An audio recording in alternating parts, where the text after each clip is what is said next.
विविध भारती पुणे. सुरेखा जोशी सादर करत आहे पुणे वृत्तांत. 100व्या अखिल भारतीय मराठी नाट्य संमेलनाच्या शुभारंभ सोहळ्यानिमित्त आज पुण्यात शोभायात्रा आणि दुचाकी फेरी काढण्यात आली.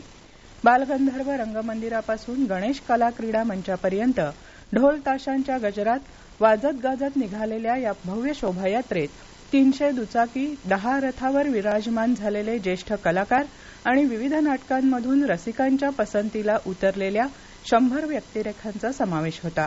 नाट्य परिषदेचे अध्यक्ष ज्येष्ठ अभिनेते प्रशांत दामले, पुणे शाखेचे अध्यक्ष मेघराज राजे भोसले यांच्यासह नाट्य कलावंत यावेळी मोठ्या संख्येनं उपस्थित होते.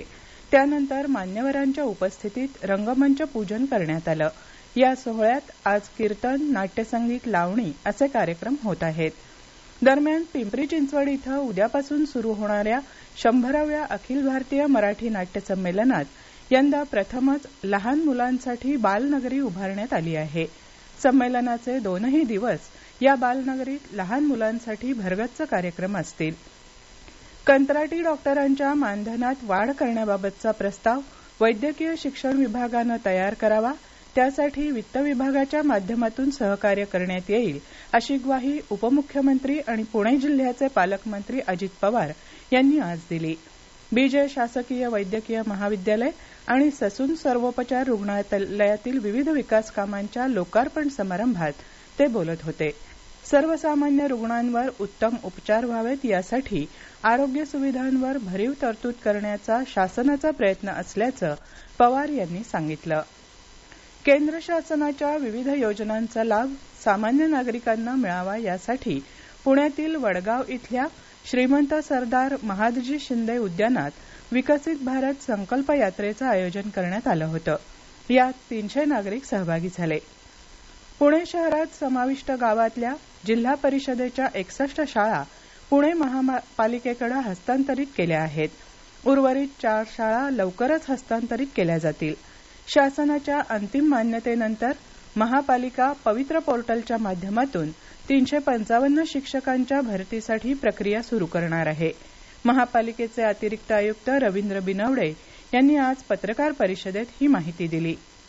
पुणे महापालिकेची अन्न प्रयोगशाळा कोंढवा इथं सुरू होणार आहे.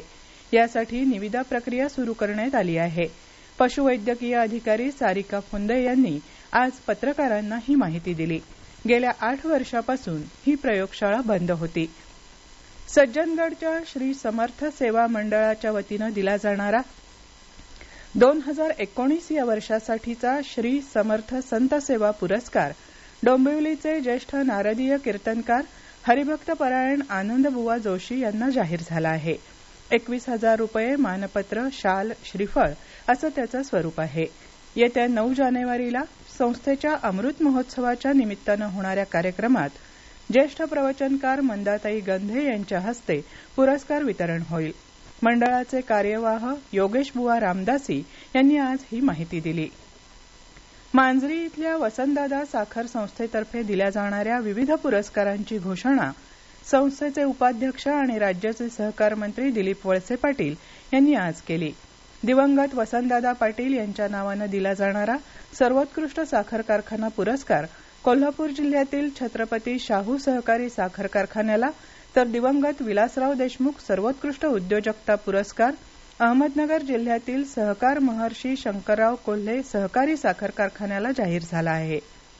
डेक्कन एज्युकेशन सोसायटीच्या नवीन मराठी शाळेच्या शतकोत्तर रौप्य महोत्सवी वर्षाचा सांगता समारंभ काल उत्साहात झाला. माजी केंद्रीय मंत्री प्रकाश जावडेकर कार्यक्रमाच्या अध्यक्षस्थानी होते. शाळेचे माजी विद्यार्थी, माजी प्रशासकीय अधिकारी अविनाश धर्माधिकारी, सुप्रसिद्ध लेखिका लीना सोहोनी प्रमुख अतिथी म्हणून उपस्थित होते. पुणे आणि परिसरात आज आकाश अंशतः ढगाळ होतं.